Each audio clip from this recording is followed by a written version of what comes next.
मैं भारत को भारतीयता की मान्यता के आधार पर फिर से खड़ा करना चाहता हूं, उस काम में लगा हूं। तो मैं आपको आपकी जिंदगी के लिए छोटे छोटे कुछ 4 नियम बताना चाहता हूं, और ये 4 नियम का पालन आप सब करिए। मैं आपको विनम्रतापूर्वक लेकिन विश्वास से कहता हूं कि ये 4 नियम का जो भी पालन करेगा, जिंदगी में बीमारी और रोग उसको कभी आएंगे नहीं। आप भी अगर ये पालन करेंगे तो बहुत अच्छा होगा। मैं भी करता हूं मेरे जीवन। मैं पिछले 15 वर्षों से योग प्राणायाम करता हूं, उसके साथ कुछ नियम मैंने बनाए हैं, वो नियम का पालन करता हूं और वही नियम आपको बताना चाहता हूं। स्वामी जी पालन करते हैं, मैं करता हूं, हमारे लाखों योग शिक्षक करते हैं, और इन नियमों का पालन करने से हमको इतना लाभ हुआ है कि कभी बीमारी आती नहीं। 15 साल से मैंने हर बार मेरा बीपी चेक किया, नॉर्मल है, शुगर नॉर्मल है, ट्राइग्लिसराइड्स नॉर्मल है, कोलेस्ट्रॉल नॉर्मल है। पिछले 15 साल में कभी सर्दी जुकाम भी नहीं हुआ, गला भी नहीं बैठा, कभी हॉस्पिटल नहीं देखा, कभी डॉक्टर के पास नहीं गए, क्योंकि जरूरत नहीं पड़ी। और वो जरूरत नहीं पड़ी क्योंकि हम निरोगी हैं, स्वस्थ हैं। ये निरोगी और स्वस्थ होने के लिए आयुर्वेद की एक छोटी सी जानकारी आपसे मैं शेयर करना चाहता हूं। आयुर्वेद में ये कहा गया है कि किसी भी व्यक्ति को निरोगी होना है, रोग मुक्त होना है, तो अपने जीवन में 3 बातों का ध्यान रखे। अपना वात, पित्त और कफ, तीनों का संतुलन रखे। वो 3 तरह के दोष हैं हमारे शरीर में, वात, पित्त, कफ। आपने सुना होगा, ये त्रिदोष आधारित शरीर है। जब वात बहुत बिगड़ जाता है तो 80 से ज्यादा रोग आते हैं। जब पित्त बहुत बिगड़ जाता है तो लगभग 46 से 50 रोग आते हैं, और जब कफ बिगड़ जाता है तो 28 रोग आते हैं, और वात, पित्त, कफ तीनों बिगड़ जाएं तो 148 रोग आते हैं।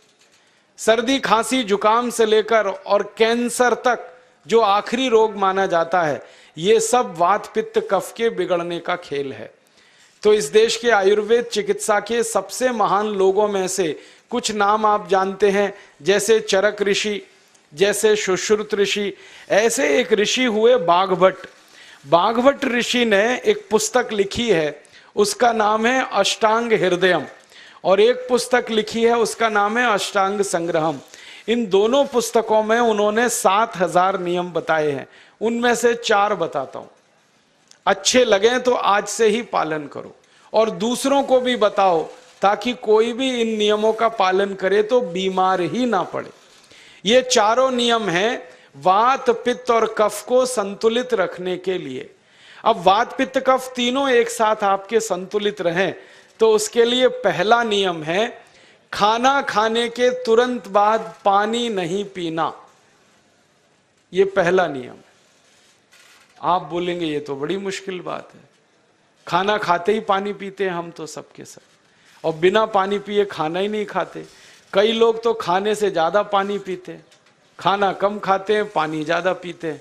ये खाना खाने के बाद पानी कभी भी नहीं पीना, क्योंकि महर्षि बाघभट्ट कहते हैं भोजनांते विषम वारी, माने भोजन के अंत में पानी पियो तो जहर के पीने के जैसा है। इसलिए वो कहते हैं कभी भी खाने के तुरंत बाद पानी मत पियो। अब आप मुझे पूछोगे क्यों नहीं पिए, कारण बता दो। कारण मैं बताना चाहता हूं सरल भाषा में। हम जब खाना खाते हैं ना तो पेट में सारा खाना इकट्ठा होता है। पेट में एक स्थान होता है, उसको हम कहते हैं जठर। संस्कृत में, हिंदी में जठर कहते हैं, अंग्रेजी में उसको एपिगैस्ट्रियम कहते हैं, हिंदी में कुछ लोग उसको आमाशय भी कहते हैं। ये जठर छोटा सा स्थान है। आपके पेट में नाभि है ना, उसके लेफ्ट साइड में बाईं तरफ छोटा सा स्थान है। सारा खाना आपका इसी स्थान पर आता है। जो भी आप खाते हो, रोटी, चावल, दाल, सब्जी, दूध, दही, कुछ भी खाओ, सब कुछ जठर में आता है। अब जठर में जैसे ही खाना इकट्ठा होता है तो उसमें आग जलती, और उस आग को कहते हैं जठर अग्नि। मिला के बोल देते हैं जठराग्नि।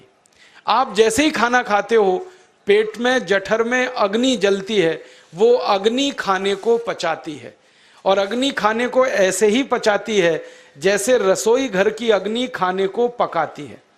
आपके रसोई घर में आप अग्नि जलाओ, उसके ऊपर दूध रख दो, दूध में थोड़ा चावल डाल दो, अग्नि जब तक जलती रहेगी खीर तब तक बनती रहेगी।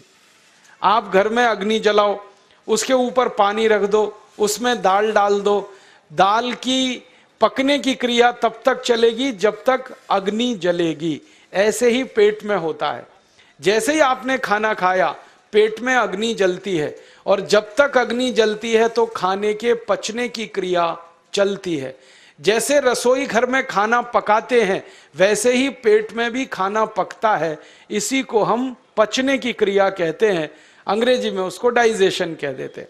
तो आपने खाना खाया, पेट में अग्नि जल गई, अब वो खाने को हजम करेगी, पचाएगी।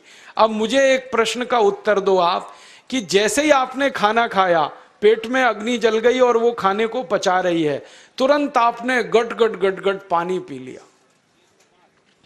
और खूब ठंडा पानी पी लिया, बर्फ मिलाया हुआ पानी पी लिया, फ्रिज का पानी पी लिया। क्या होने वाला है? अग्नि जलेगी कि बुझेगी?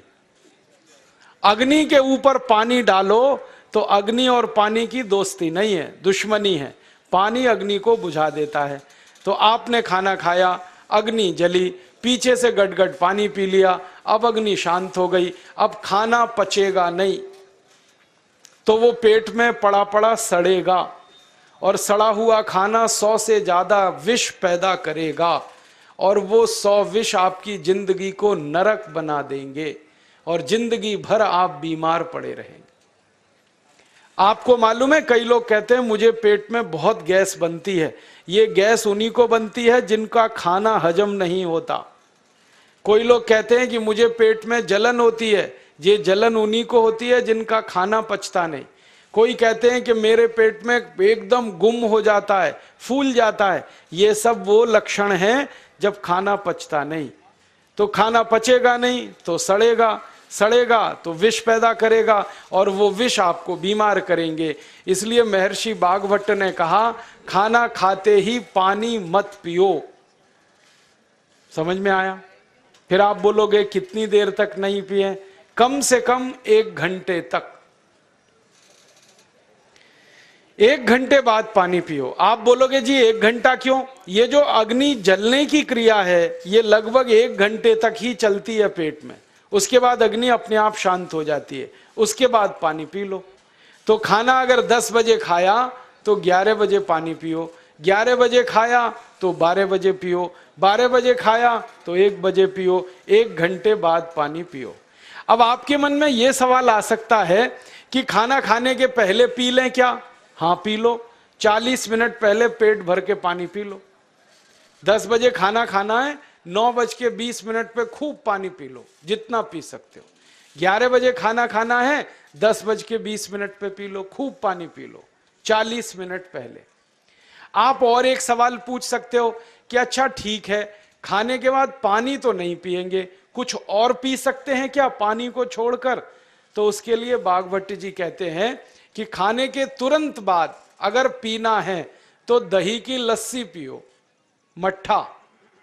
खाने के बाद अगर तुरंत पीना है तो फलों का रस पियो, गन्ने का रस पी लो, संतरे का रस पी लो, मौसमी का रस पी लो, अनार का रस पी लो। अब आप कहोगे ये सब महंगी महंगी चीजें बता रहे हैं, गन्ने का रस, संतरे का रस, अनार का रस, पैसे तो है नहीं। तो सबसे सस्ता रस है नींबू का ही रस पी लो, शिकंजी बना के पी लो, वो तो सबसे सस्ता है। तो खाना खाने के बाद या तो दही की लस्सी पियो या रस पियो। और एक तीसरी चीज है, दूध पी सकते। तो खाने के तुरंत बाद पीना है तो दही की लस्सी या मट्ठा, खाने के तुरंत बाद पीना है तो कोई फल का रस, खाने के तुरंत बाद पीना है तो दूध। पानी 1 घंटे बाद पियो। और अगर एक बात ध्यान रखो तो अच्छा है कि सवेरे खाना खाते हैं जिसको हम ब्रेकफास्ट कहते हैं, नाश्ता, तो फलों का रस पीना अच्छा, दोपहर को खाना खाएं तो लस्सी और मट्ठा पीना अच्छा, और रात का खाना खाएं तो दूध पीना अच्छा। जो लोग इस नियम का पालन कर सकते हैं जिंदगी में कभी भी 80 रोग उनको नहीं हो सकते। वात पित्त कफ तीनों ही इस एक छोटे से नियम से संतुलित रहते हैं। तो ये पहला नियम मैंने आपसे कहा। दूसरा नियम एक और है, और वो नियम ये है कि पानी कभी भी पियो, घूट घूट भर के पियो। जैसे गरम चाय पीते हैं, गरम कॉफी पीते हैं, गरम दूध पीते हैं, एक एक घूट भर के, एक एक सिप करके, ऐसे ही पानी पीने की आदत डालो। ये मुंह में एक बार गिलास लगा लिया, गटागट उसको खाली कर दिया, ये तरीका गड़बड़ है। एक घूट पानी, दो घूट पानी एक बार में उतना ही पियो। आप बोलोगे ये क्या चक्कर है? बात ऐसी है कि एक एक घूट पानी जब हम पीते हैं तो मुंह की लार पानी के साथ मिलकर पेट में अंदर जाती है, और ये जो मुंह की लार होती है ये क्षारीय होती है और पेट में हमेशा अम्ल बनता रहता है। तो एक घूट पानी पिया, मुंह की लार इसके साथ अंदर गई, दो घूट पिया और ज्यादा गई, बार बार लार अंदर जाएगी तो क्षार पदार्थ पेट के अम्ल के साथ मिलेगा। पेट में अम्ल बनता है, मुंह में लार क्षारीय होती है, तो ये क्षार को अम्ल में मिला दिया जाए और ये अच्छे तरीके से मिलकर पेट में जाए तो कभी भी कोई व्यक्ति के पेट को अम्लता नहीं होती, एसिडिटी नहीं होती। और पेट में अम्लता नहीं होती तो रक्त में अम्लता नहीं होती, और जिनके रक्त में अम्लता नहीं होती उनकी जिंदगी में कभी भी वात पित्त कफ के असंतुलन की स्थिति पैदा नहीं होती। इसलिए पानी घूट घूट करके पीना। मैं आपको एक छोटा सा मेरा ऑब्जर्वेशन बताता हूं, परीक्षण। आप भारत देश में या दुनिया में कहीं भी जाओ, मनुष्य को छोड़कर पशु पक्षियों को देखना शुरू करो, वो पानी कैसे पीते। किसी चिड़िया को पानी पीते हुए देखो, किसी पक्षी को पानी पीते हुए देखो, वो चोंच के एक बूंद ही के बराबर ही पानी उठाता है। एक बार में एक बूंद पानी लेगा, फिर थोड़ी देर चोंच चलाएगा, फिर पिएगा, फिर दूसरी बूंद लेगा, फिर चोंच चलाएगा, फिर पिएगा, फिर तीसरी बूंद। एक एक बूंद पक्षी पानी पीता है। कुत्ते को पानी पीते हुए देखो, चाट चाट के पानी पीता है। शेर को पानी पीते हुए देखो, चाट चाट के पानी पीता है। जितने जानवर चाट कर पानी पीते हैं, जितने पक्षी एक एक घूंट पानी पीते हैं, किसी भी पक्षी और किसी भी जानवर को डायबिटीज नहीं है, किसी को अर्थराइटिस नहीं है, कोई पक्षी ओवरवेट नहीं है, कोई पशु ओवरवेट नहीं है।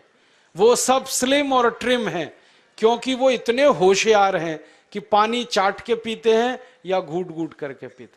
अब मुझे ये हैरानी होती है कि ये पशु पक्षियों को कौन सिखाता है?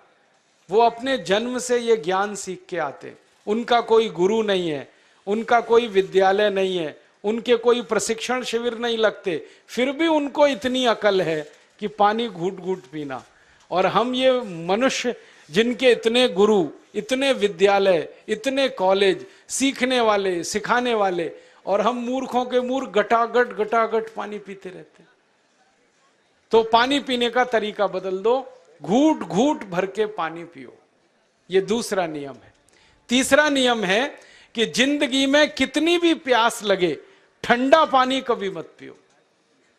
बर्फ डाला हुआ पानी, फ्रिज में रखा हुआ पानी, वाटर कूलर का पानी जिसका तापमान बहुत कम है, ये कभी मत पीना। क्यों? क्योंकि शरीर आपका गर्म है और पानी ठंडा है। अब होता क्या है वो मैं समझाता हूं सरल भाषा में। पेट तो गर्म है, अब इसमें ठंडा पानी डाल दिया आपने तो अंदर झगड़ा होता है। और झगड़ा क्या होता है? या तो पानी पेट को ठंडा करेगा या पेट पानी को गर्म करेगा। अगर पानी ने पेट को ठंडा कर दिया तो पेट के ठंडा होते ही हृदय ठंडा होता है, हृदय के ठंडा होते ही मस्तिष्क ठंडा होता है, मस्तिष्क के ठंडा होते ही आदमी ठंडा होता है, और आदमी ठंडा होते ही राम नाम सत्य होती है। आपको मालूम है जब शरीर ठंडा पड़ जाता है तो घर में भी नहीं रखते, निकाल के बाहर सड़क पे रख देते। जो घर आपने बनाया अपनी मेहनत से, शरीर के ठंडा पड़ते ही निकाल बाहर करते हैं उस घर में से, और फिर चिल्लाने लगते हैं लेके जाओ, जल्दी लेके जाओ, इसको जला के आओ। माने ठंडे शरीर की इज्जत नहीं है। तो ठंडा पानी क्यों पी रहे हो भाई? बंद कर दो। कोई जानवर ठंडा पानी नहीं पीता, कोई पक्षी नहीं पीता। तो आप ये ठंडा पानी पीना बंद करो, सादा पानी पीना शुरू करो। और गर्मी के दिनों में बहुत अगर आपको तकलीफ है तो मिट्टी के घड़े का पानी पी लेना, फ्रिज का और बर्फ का नहीं पीना। ये तीसरा नियम है। और चौथा और आखिरी नियम है कि आप सवेरे ही सवेरे जब सोकर उठते हो तो सबसे पहले पानी पियो। जैसे ही आपकी आंख खुल गई तो पहले 2-3 गिलास पानी पी लो, उसके बाद आप टॉयलेट में जाओ। उठते ही पानी पियोगे तो 2 फायदे हैं। पहला फायदा यह है कि पानी पेट में जाकर बड़ी आंत को साफ करता है, और जैसे ही बड़ी आंत की सफाई होगी पेट पे दबाव पड़ेगा और आप संडास घर में जाएंगे, 2-3 मिनट में पेट आपका साफ हो जाएगा। जिनका पेट सुबह एक बार में साफ हो जाता है उनकी जिंदगी में कभी रोग नहीं आता। इसलिए सुबह सुबह उठते ही पेट साफ होना जरूरी है। और उठते ही पानी पियोगे तो मुंह की जो लार है वो पानी के साथ मिलकर अंदर जाएगी। सुबह पेट में एसिड की मात्रा ज्यादा होती है, इसलिए लार का पेट में जाना बहुत जरूरी है। इसलिए सुबह उठते ही पानी पीना बहुत जरूरी है। ये 4 नियम हैं आयुर्वेद के। पहला नियम, खाना खाने के 1 घंटे बाद पानी पीना। दूसरा नियम, पानी को हमेशा घूट घूट भर के पीना। तीसरा नियम, कभी भी जिंदगी में ठंडा पानी नहीं पीना। और चौथा और आखिरी नियम, सवेरे उठते ही सबसे पहले पानी पीना। 4 नियमों का पालन जो भी अपने जीवन में कर सकता है वो वात पित्त कफ तीनों को संतुलित रख सकता है। और जिसका वात पित्त कफ संतुलित है उसके जीवन में बीमारी नहीं आती है, और जो बीमार नहीं पड़ते हैं वो स्वस्थ और तंदुरुस्त और सुखी रहते हैं। उनकी जिंदगी का खर्चा कम होता है और देश का भी बहुत सारा पैसा बचता है। आपको शायद मालूम है या नहीं, 1 साल में हम जब बीमार पड़ जाते हैं भारतवासी तो साल का करीब 6 लाख करोड़ रुपया हमारा खर्च हो जाता है उन बीमारियों का इलाज करने में। दोस्तों, सबसे पहले तो चैनल सब्सक्राइब करें, फिर लाइक, कमेंट और शेयर करें। और हाँ, हमारा एंड्रॉयड ऐप डाउनलोड करना ना भूलें।